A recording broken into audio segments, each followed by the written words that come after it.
bunga mawar minyak jelantah, harum wanginya setiap Sabtu. Terima salam dari saya. Assalamualaikum warahmatullahi wabarakatuh. Yang terhormat Ibu Azimah Hanifah, SE/MSI, selaku Ketua Program Studi Manajemen Universitas Muhammadiyah Jakarta, dan yang saya hormati Muhammad Iqbal Jabar, selaku Ketua Umum HIMA periode 2019-2020. Dan yang saya banggakan, teman-teman mahasiswa manajemen Fakultas Ekonomi dan Bisnis Universitas Muhammadiyah Jakarta. Perkenalkan, nama saya Dio Azril Akbar Kusnadi, selaku moderator yang akan memandu talk show Public Speaking HIMA FEB UMJ periode 2019-2020. Dengan mengangkat tema berani berbicara dan menunjukkan kualitas diri melalui public speaking. Jadi, saya akan menjelaskan maksud dari tema tersebut, di mana kita sebagai mahasiswa perlu sekali public speaking agar kawan-kawan semua dapat berani berbicara di depan umum serta meningkatkan kualitas diri melalui public speaking untuk menambah soft skill serta dapat mempraktekkan ilmu dari pembahasan yang ada di video ini. Oke, makin semangat nih. Saya akan sedikit mengulas kenapa sih kita butuh belajar public speaking. Pasti teman-teman pada tahu kan kenapa kita harus belajar public speaking. Ya, saya akan sedikit menjelaskan.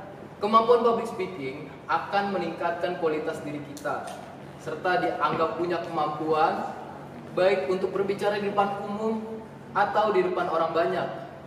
Maka kawan-kawan semua tentu lebih punya kesempatan untuk diminta bertemu dengan klien-klien penting pada saat di dunia kerja atau pada skup yang lebih kecil seperti presentasi dalam kelas pada umumnya, seperti itu, ya kan?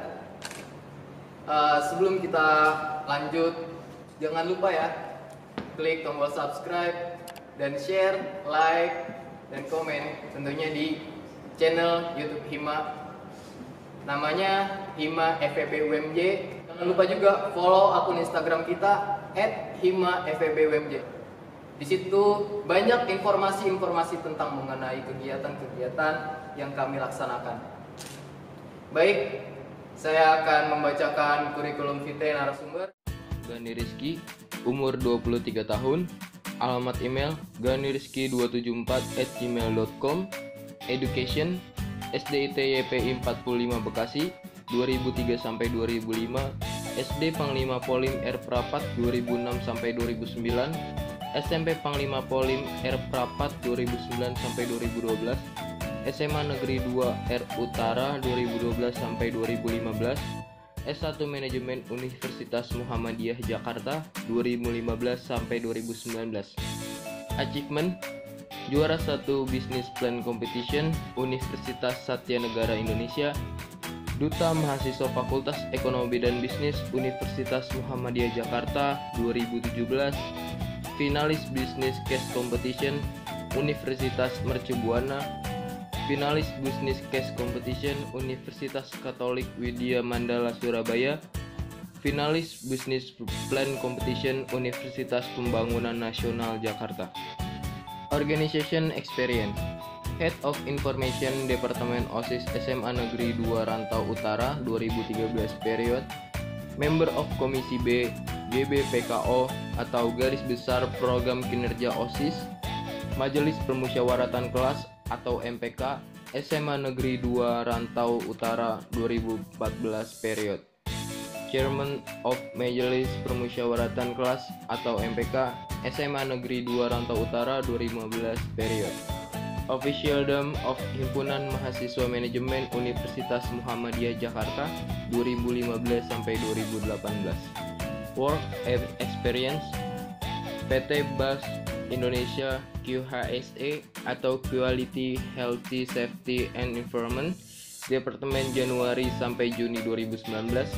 PT Shopee International Indonesia Warehouse Outbound Checker Desember 2019 Februari 2020.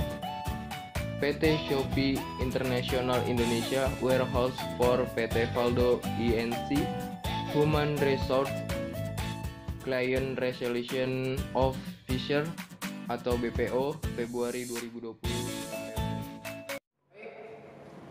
Langsung saja kita panggilkan narasumber kita, yaitu Bang Gani SE. Kepadanya kami persilakan. Baik, Silakan dulu, Bang.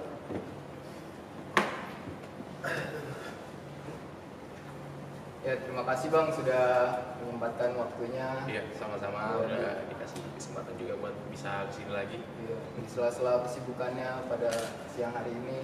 Iya, apa nggak masalah. Kita juga silaturahmi. Ya udah lama gak ketemu, udah pengen lihat-lihat kampus juga kan, kampus juga. Oke, hari ini bahas apa kita? Hari ini pembahasannya public speaking. Public speaking. Iya. Oke. Ya. Public speaking yang dimana sudah ada beberapa pertanyaan. Beberapa pertanyaan yang nantinya akan saya tanyakan ke Bang Gani. Iya, masa nanya Oh iya. yang di rumah kan. Kalau nanya yang di rumah, nanti teman-teman bingung jawabnya gimana. Oh, jawabnya di kolom komentar ya? Jawabnya di kolom komentar. Oke Bang, mungkin bisa gini. Pertanyaan itu mau tanya nih Bang, sama Bang Gani, apa sih public speaking itu? Menurut Bang Gani, ya, public speaking itu? Kalau menurut gue sih public speaking itu ya gimana caranya kita berkomunikasi secara verbal ya, misalnya secara oral juga, menuangkan apa yang ada di pikiran kita dengan apa yang ada di mulut kita juga. Otomatis ya secara nggak langsung di-convert lah antara yang ada di pikiran dengan yang ada yang dikeluarkan di dalam mulut ini. Jadi ya cuman ya gitu, yang namanya public speaking ini kadang-kadang kan banyak nih hambatan-hambatannya. Ya bukan cuman ini ya, bukan cuman kalau misalkan kita terbiasa di organisasi aja.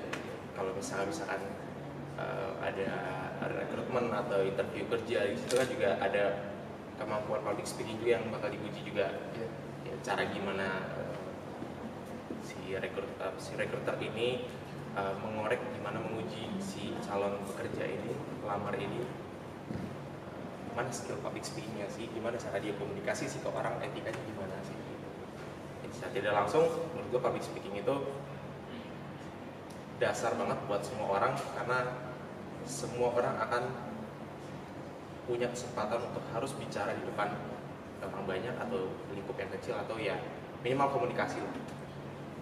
Berarti memang penting ya public speaking itu dimiliki oleh seseorang. Iya, pasti penting banget ya, karena emang itu yang gue bilang tadi ya, karena emang itu modal orang yang emang bisa komunikasi ya di situ. Kita gimana ya?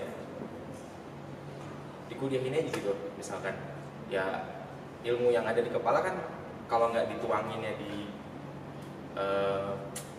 kertas, misalnya kayak ujian, ya secara nggak langsung dituangannya secara verbal juga, secara omongan kita juga gimana nih, misalkan kayak misalnya presentasi gitu kan, itu kan sering juga kayak misalkan kegiatan-kegiatan yang bersifat kompetisi lah ibaratnya, yang mengandalkan public speaking juga kan, itu ada kayak misalkan debat lah, yang ada presentasi lagi bisnis case, business plan. Kalau yang mungkin esai, mungkin itu bentuk penuangan antara pikiran yang ada di tangan ini gitu, tulis itu gitu. Oke. Berarti memang tadi poinnya sangat penting sekali untuk teman-teman untuk belajar public speaking, berbicara di depan umum. Itu mungkin ini pertanyaan selanjutnya Bang. Iya. Dari penjelasan abang tadi ya, mengenai public speaking serta tips menguasai public speaking, ada hal menarik yang perlu kita bahas gitu Bang. Itu perihal demam panggung, ya. Apa yang menyebabkan seorang itu gugup atau merasa dirinya itu tidak percaya diri gitu, atau pada saat berbicara di depan umum. Sebenarnya kalau dari ini ya, ini kalau menurut ilmunya gue aja nih, dari pengalaman gue aja, kalau public speaking itu dasarnya tuh sebenarnya dua aja, antara audio dengan visualnya aja. Ya sama lah kayak kita bikin video ini, ya pasti gimana cara teknis videonya bagus dan teknis audio juga bagus. Iya. Nah, sama ya halnya kayak public speaking. Kalau misalkan visual itu berkaitan dengan kayak gimana cara kita interaksi, gimana cara look kita, gestur itu salah satunya. Terus kalau misalkan bahas tentang audio itu tentang speed kita ngomong, artikulasi, yang komunikatif itu juga bagian dari audio, atau bagaimana cara kita mainin panggung juga, di meeting itu juga gimana cara kita bisa ngebawa supaya nggak dominan, itu macam-macam sih.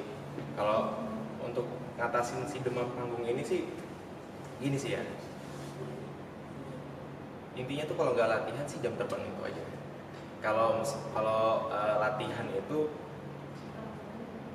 kayak di hima tuh misalkan kalian itu di kepengurusan misalkan di kepengurusan ada rapat yang kecil, misalkan departemen, agak lebih besar lagi bidang, agak lebih besar lagi di pengurus. Sama halnya kalau misalkan kalian punya kegiatan, ada kayak meeting untuk divisi, ya kan, ada meeting untuk apa ya, untuk seluruhan lah, misalkan untuk ketua, sekretaris bendahara sama semua divisi, ada yang cuma khusus sama ketua bendahara sama itunya ya. Pokoknya intinya kapasitas itu ada yang kecil, agak lebih besar lagi. Nah, kalau misalkan emang mau ngelatih untuk gimana caranya enaknya tuh nggak terlalu kaget kalau dia mau tiba-tiba ngeluarin pendapat atau argumennya di publik yang agak kapasitasnya atau volume orang yang lebih besar, itu ya saran gue sih ya lebih di kayak grup-grup kecil aja dulu nggak apa-apa. Sebenarnya semuanya butuh proses ya. Sebenarnya butuh proses, dan gue pribadi juga sebenarnya yang jadi kendala itu jam terbang itu disamadengkan lah ibaratnya, berbanding lurus dengan ya bacaan dia juga sebenarnya sih ya, bacaan maksudnya kayak vocabulary yang ada di kepalanya, pembedaran kata yang ada di kepalanya tuh penting juga buat gimana cara dia bisa public speaking. Karena terkadang yang menjadi kendala itu antara yang ada di kepala, dia udah punya pikiran, ada konsep kayak gini, cuman gitu, karena yang vocabulary-nya dia susah, mungkin nggak tahu sih ya, gue faktornya banyak sih kalau untuk soal itu. Intinya dia misalkan bacanya kurang, atau mungkin referensi kata-kata dia kurang, ya otomatis gimana cara dia ngerangkai kata yang ada di kepala dia supaya bisa disampaikan ke orang, itu jadi susah.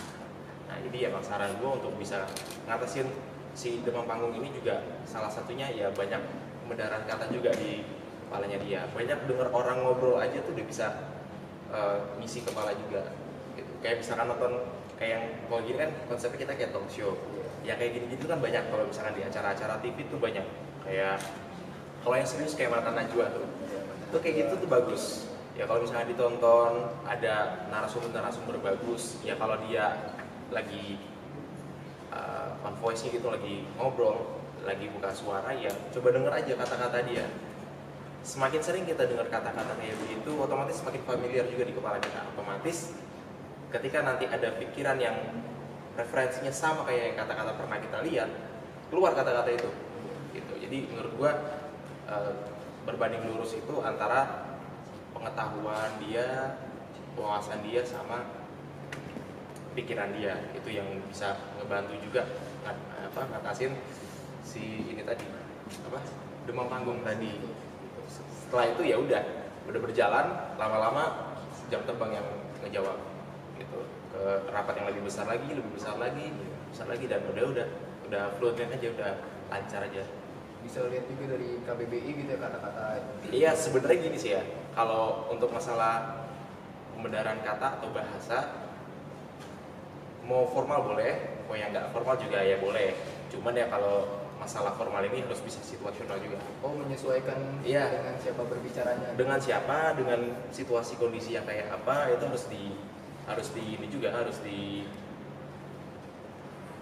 disesuaikan lah. Nah, disesuaikan. Kalau misalkan kalau kayak gini sih gue masih manggil gue. Kita talk show kita santai aja, nggak usah terlalu. Dan yang penting ini tuh video ini dibuat, kita talk show ini buat bahas public speaking kita itu ada ilmunya buat yang di rumah juga gitu. itu tadi cara mengatasi demam panggung teman-teman semua. Nah, ini kan ada tadi kita sudah membahas tentang dasar-dasar public speaking, demam panggung juga. Nah, sekarang lebih ke Bang Gani nih. Lebih ke Bang Gani. Pribadi gue. Pribadi. Nggak apa-apa sih kalau bahas pribadi ya. Oh iya. Tapi ya gue ngomong nih. Oke. Gue kalau misalnya emang yang kira-kira nggak oke ya paling ya sedikit gue plesetin. Tapi nggak apa-apa, kita coba bahas aja dulu aja. Oke. Iya Bang. Ini kan tadi saya lihat di CV-nya Bang Gani gitu, pernah mengikuti berbagai lomba di tingkat nasional dan menyandang duta mahasiswa FEB UMJ tahun 2017. Iya. Wih, itu top banget itu. Aduh. Itu kan pasti pengalaman yang nggak bisa dilupakan gitu Bang. Sampai sekarang, dan mungkin bisa sedikit diceritakan agar jadi motivasi bagi teman-teman semua yang melihat video ini, sekalian terkhususnya mahasiswa manajemen Fakultas Ekonomi dan Bisnis Universitas Muhammadiyah Jakarta. Iya. Kalau gue sih ngerasa impact ya sampai sekarang ya, masalah pengalaman itu yang emang benar-benar jadi kenangan gue banget sih ngerasanya ya. Iya. Karena untuk bisa ngelaksanain yang ya pencapaian atau achievement itu ya banyak pengorbanan juga. Kayak ya mau nggak mau harus bisa begadang, harus ngerjain yang susah-susah, belum lagi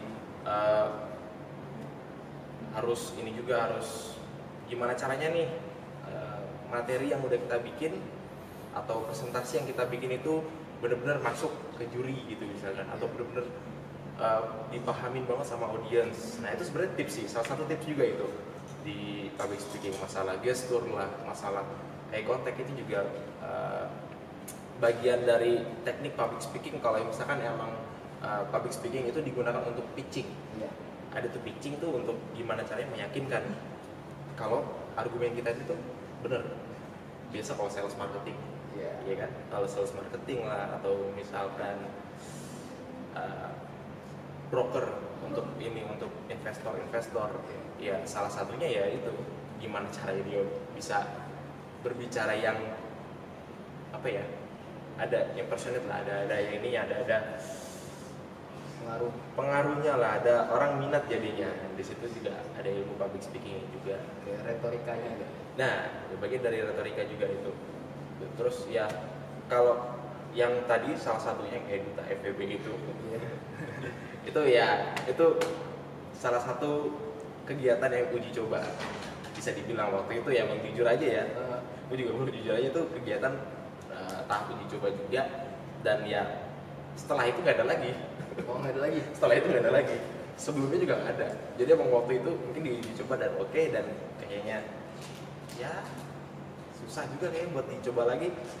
Kurang paham sih, karena yang kita juga nggak bisa masalahin instansi penyelenggara juga, karena emang banyak pertimbangan juga nih kegiatan mau dipanjangin setiap periode ada apa enggak, yang itu kan tergantung mereka programnya. Terus menurut gua kegiatan-kegiatan itu berpengalaman banget atau berpengaruh banget tuh sampai kerja bener. Jujur aja sih ya.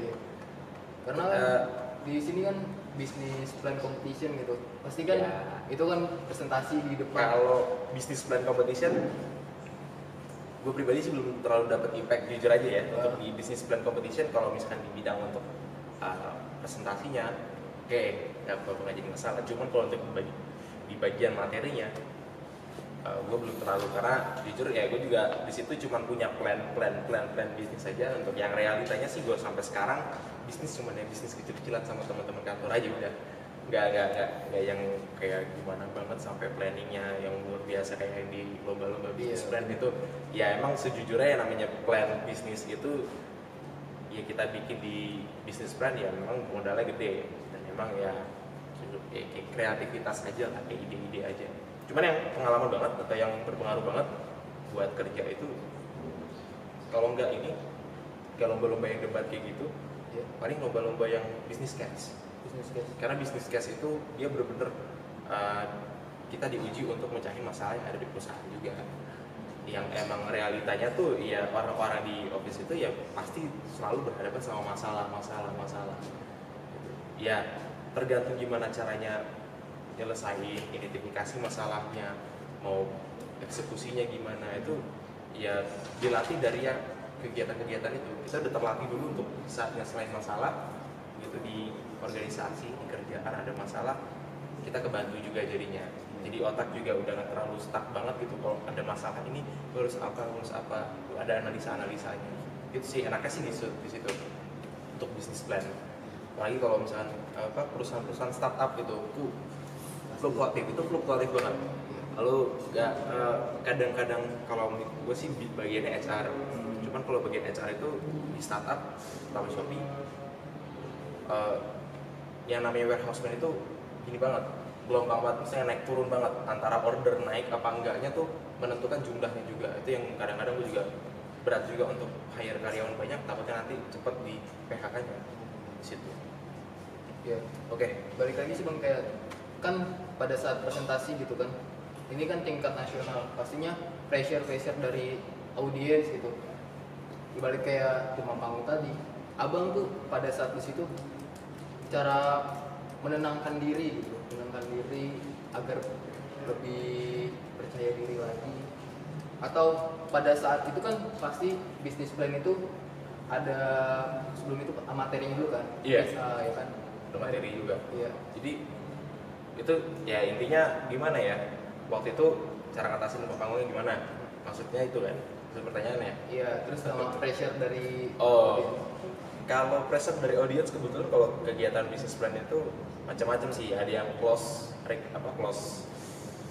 presentation, ada yang open gitu. Kalau yang open itu kita ditonton langsung sama sesama partisipan, sesama peserta. Jadi di situ justru kita malah kepacu buat tunjukin kalau kita tuh kayak lebih bagus lah, lu kayak ini tips lebih oke dari lu, ini lihat gitu, dibagi gitu. Karena jujur aja kalau lo lagi kayak gitu, lo ngerasain semuanya akan ngerasa dia lebih bagus. Bener, dia dulu saya namanya kompetitif ya, gue juga nggak nyalahin deh orang namanya kegiatan yang kompetitif, pasti ya gimana caranya lo bisa sedikit ngeganggu mentalnya lawan ya, dengan nunjukin kualitas lo juga, dengan nunjukin fisikal lo juga, termasuk kayak ngomong lu kalau lagi ngobrol sama mereka aja gitu kan, itu udah bisa jadi penilaian kita, orang kayak bagus deh gitu.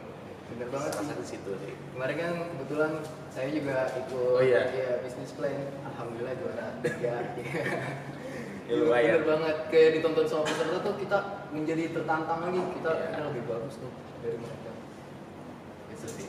Ngebalikin aja sih, antara justru dilihat karena jadi malu. Karena kalau lagi kita nggak bisa kontrol nervous, nggak bisa kontrol ini kita, deg-degan kita kan, bisa blank tuh, stuck lah. Apa ya, gue jelasin apa tadi ya, lupa gue. Kalau misalkan emang fluent aja, ngelihat audiens ini kayak emang udah orang yang mau kita ini mengaruhi, pasti udah lancar aja, udah enak gitu.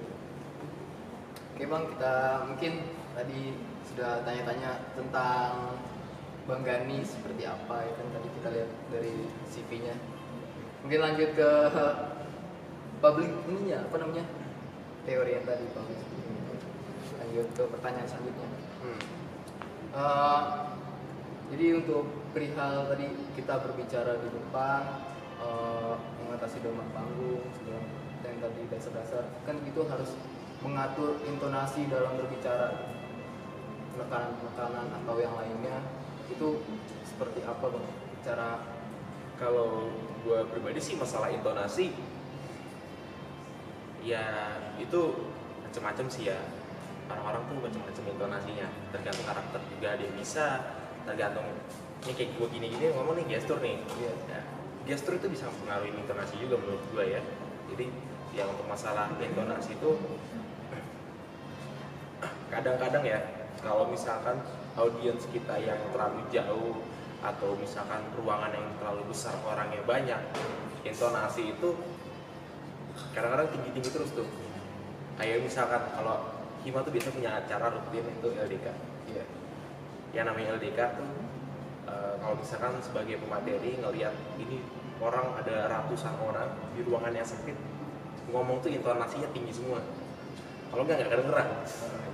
Tapi kalau misalkan kalau kayak gitu gini kan gue santai aja, nggak jadi masalah. Ya, orang itu cuma ngobrol berdua aja, kecuali ini ada yang nonton di rumah beneran datang ke sini baru. Ya kalau ya masalah intonasi sih ngelatihnya bisa copy juga dari hasil tontonan-tontonan atau hasil referensi di YouTube, itu bisa juga.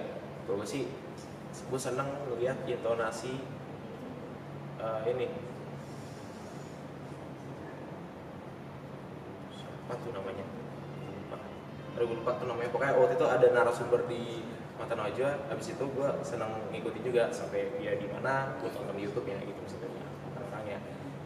Tuh bener-bener kayak ini inspiratif lah orangnya, enak didengar. Kalau salah satunya yang paling gue inget banget yang secara intonasi juga kocak sebenarnya itu ini Panji Pragiwaksono tuh enak tuh. Panji Pragiwaksono tuh enak. Kalau yang itu kan yang tadi gue bilang gue lupa namanya, politikus pokoknya. Kalau ini kan komedian. Itu dia ada ilmu public speakingnya juga. Ngeliat dia ngebawa ini tuh intonasi juga enak, bisa lo ambil jadi contoh aja. Kayak lu nonton stand up juga salah satu referensi lu juga buat kosakata lu dan gimana caranya lu intonasi gitu. Oke. Mungkin lebih diperkecil lagi gitu Bang. Dari kan tadi kita udah banyak tuh membahasnya. Kayak kisaran berapa persen sih yang harus dipersiapkan gitu dari misalnya 1 sampai 100% ya. Itu dari mulai materi, terus kesiapan diri kita. Maksudnya materi berapa persen nih yang kita harus persiapkan kalau kita mau berbicara di depan. Materi ini sih, kalau materi gue bilang sih 70% bisa. Cuman kalau lu udah yang dadakan modelnya, ibaratnya udah emang terbiasa dengan alat, kayak materi di bawah 50% juga oke. Karena cuman pakai yang ada di kepala lu aja, lu cuman keluarin aja, nggak perlu lu ngerangkai dulu terus lu rangkum coba buat lu ngomongin. Cuman itu untuk yang jam terbangnya oke lah menurut gue ya. Terus kalau apa ya tadi poinnya, materi sama kesiapan diri gitu. Kesiapan diri ya. Kalau kesiapan diri ya itu udah ini sih ya, udah utama juga sih kesiapan diri. Kesiapan diri tuh menurut gua sih udah secara keseluruhan, secara mental, secara ilmu, secara fisik juga memang harus siap. Jadi menurut gua tuh ya Yang harus dipersiapkan apa? menurut gua skalanya kalau untuk itu 60%. 60%. Kalau sudah 60% emang harus siap nih si diri ini gitu maksudnya. Ya dari sebagai aspek, dari macam-macam aspek. Oke. Gue minum boleh ya? Minum boleh Bang, silakan. Oke gitu teman-teman semua, dari sesi kita sharing-sharing di sini, mungkin teman-teman semua nanti di akhir video bisa membuat kesimpulan pribadi masing-masing, ditulis di kolom komentar di bawah, dan jangan lupa share juga, subscribe. Oke, balik lagi Bang. Iya. Makin lama makin seru kan. Perasaan lu doang kali ya. Oh gitu. Enggak. Bercanda gua. Gue terlalu. Oke Bang. Iya. Kita lanjut lagi nih. Oke. Jadi agak sedikit. Gak apa-apa. Kita bahas pertanyaan terakhir. Iya. Pertanyaan terakhir. Di sini ada seseorang itu memiliki kepribadian yang introvert dan extrovert. Dimana seseorang yang introvert itu diberi stigma punya kepribadian pendiam atau penyendiri gitu. Lalu extrovert sering didefinisikan sebagai life of the party. Mereka sangat tertarik dengan interaksi sosial, bahkan bisa mengambil energi dari situasi tersebut. Nah, dari kedua kepribadian itu, gimana sih mereka bisa mengembangkan public speaking mereka? Pertama dari poin yang sisi introvert terlebih dahulu. Introvert sih. Iya. Karena penting sih ya. Kalau introvert ya jujur aja, ini kan kita bahas soal kepribadian sih ya, karakter. Kalau bahas soal introvert itu ya emang dia orangnya kurang mau terbuka. Gue sih ya dulu pengalaman di Jima ngeliat sih ada aja yang emang introvert, tapi kita udah coba pancing pun ya susah juga ngeluarin keberaniannya juga untuk mau ngomong, untuk mau terbuka. Ya kalau misalkan nanti udah selesai personal baru ngomong, malu nggak enak ngomongnya kalau rame. Iya. Ya ada aja kayak gitu sih. Tapi kalau udah kerja nggak ada sih ya. Menurut gue sih kalau udah kerja lu nggak mau nggak mau lu harus ngomong. Nggak mau ya. Mau nggak mau harus ngomong. Lu dibayar buat buat kerja gitu. Kerja. Lu ngasih value gitu ke perusahaan. Lu harus ngasih karya gitu. Nggak mungkin lu nggak ada suara sedikit pun, nggak mungkin lu menyendiri. Ya kalau misalkan soal kayak istirahat dia menyendiri, kemungkinan sih ada. Cuman kalau nanti lingkungannya itu bisa ngebawa dia lebih fun lagi, lebih berubah lagi, lebih terbuka lagi, yang ada yang tahu. Bisa juga nantinya setelah itu dia malah kita nilai sebagai orang yang extrovert, bukan lagi introvert. Karena menurut gua introvert dan extrovert itu tuh bukan permanen gitu. Bukan permanen. Itu menurut gua lingkungan juga pengaruh untuk ini orang sifatnya atau kepribadiannya ke arah sana. Lingkungan Iya. di Lingkungan sosial sih ya, lingkungan sosial. Misalkan kalau kerja ya lingkungan kerjanya, misalkan kalau di kampus ya lingkungan teman-teman kampusnya, lingkungan teman-teman organisasinya, tongkrongannya juga. Iya. Itu sih kurang lebih kalau menurut gue sih soal isi introvertnya ini dulu ya. Kalau dari sisi ekstrovertnya gitu loh, Ya kalau ekstrovert udah emang mengembangkannya lebih Iya. mengembangkan. Ekstrovert itu gini. Gue sih kadang-kadang over ini ya. Kalau ngeliat yang ekstrovert tuh kadang-kadang over ada yang emang kadang-kadang wah, ini heboh banget gitu. Iya. Heboh banget ya orang. Gak bisa santai aja gitu ya kadang-kadang. Ya enaknya kalau ngeliat ekstrovert itu bisa ngebawa kita yang tadinya biasa aja juga kayak rame. Jadi lebih Jadi lebih rame. Tapi ya kadang-kadang ekstrovert ini ya annoying juga gitu. Kadang-kadang ganggu juga. Gue lagi males, gak usah terlalu berisik, gak usah terlalu heboh. Ini tetap dengan karakternya yang seperti itu gitu kan. Kita nggak bisa minta dia stop juga ya dia kayak begitu. Kalau lagi kebetulan kita enak, pas kita juga lagi gak stres, dia bercanda juga ini enak. Cuman kalau mau ngembanginnya hati-hati kalau ekstrovert itu self kontrolnya. Iya. Kalau menurut gue sih kadang-kadang orang-orang ekstrovert ini udah terlalu enak, dia mau ngapain aja bebas, dia emang bodoh amatan sama orang, dia mau terbuka apa aja. Ya yang perlu hati-hati itu ya apa ya ininya, perilakunya juga. Misalnya tindakan dia apa, kata-kata yang dia keluarin itu apa. Misalnya ya kalau ibarat katanya mulutmu harimaumu, itu tuh penting tuh untuk orang-orang ekstrovert karena ceplas-ceplos tuh dia. Harus lebih hati-hati. Ceplas-ceplos ya dia. Gue takutnya ya, yang namanya orang kan hati nggak ada yang tahu. Bener banget. Orang ekstrovert dia cuma have fun aja gitu-gitu ngomong ini ya cuma kan ada yang mungkin ngerasanya dia kok kayak lu nggak cocok deh ngomong kayak gitu ke gua gitu ya. Iya. Ada atau ada rasa tersinggung. Biasanya sih kadang-kadang perempuan juga sih buat gitu gua. Oke. Mungkin itu tadi penjelasan yang Bang Gani sudah dari awal sampai akhir kegiatan ini berlangsung gitu. Sekarang kita akan lebih kesimpulan dari public speaking ini yang tadi bertemakan berani berbicara dan meningkatkan kualitas diri melalui public speaking. Untuk yang pertama itu teman-teman, dasar-dasar public speaking itu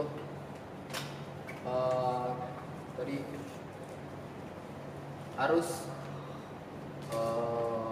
mengenali dirinya dulu dan melatih atau berproses dalam public speaking ini.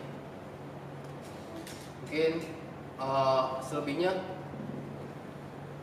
itu akan kesan dan pesan dulu ke Bang Gani untuk teman-teman mahasiswa. Oke, ini ya berarti closing statement lah ya. Closing statement. Kalau buat gue sih kalau yang mau belajar soal public speaking ini, pertama referensi banyakin, kedua lawan takutnya, itu aja. Kalau misalnya mau udah oke, ngerasa materi juga udah cukup, referensi udah cukup, tinggal ngelawan beraninya aja gitu. Karena biasanya masalahnya antara yang ada di kepala dengan ada yang dikeluarin di mulut, itu yang agak kendalanya. Jadi dia berani diri dulu sama referensi banyakin, itu aja deh. Nanti masalah jam terbang mengikuti itu aja menurut gue yang penting buat teman-teman mau mulai belajar public speaking, ya silakan diterapin. Mudah-mudahan video ini juga bisa jadi referensi teman-teman juga untuk kira-kira cari tahu, mau mulai untuk bisa berani ngomong di depan orang-orang itu gimana. Bukan cuma depan orang-orang, ketika teman-teman juga misalnya kerja interview juga itu penting juga public speaking, karena teman-teman di situ akan ngerasa ada di bawah tekanan, terus teman-teman juga ngerasa bicaranya pasti agak-agak nervous, karena nervous itu muncul ketika teman-teman seharusnya bicara depan orang banyak. Tapi kalau di kondisi-kondisi apapun yang membuat teman-teman nervous dan teman-teman harus ngomong, pasti public speaking diperluin juga. Kurang lebih itu sih kalau menurut gua yang untuk dipelajari di teman-teman di rumah gitu. Oke, Bang Ani, terima kasih banyak atas Yuk, waktunya. sama-sama. Saya selaku moderator mengucapkan banyak-banyak terima kasih kepada seluruh pihak yang telah membantu sehingga kegiatan public speaking ini berjalan dengan lancar dan dengan baik. Selanjutnya yaitu penyerahan plakat yang akan diberikan oleh Ketua Umum Hima FEB UMJ periode 2019-2020 kepada Saudara Jabar Muhammad Iqbal Jabar. Waktu dan tempat dipersilakan.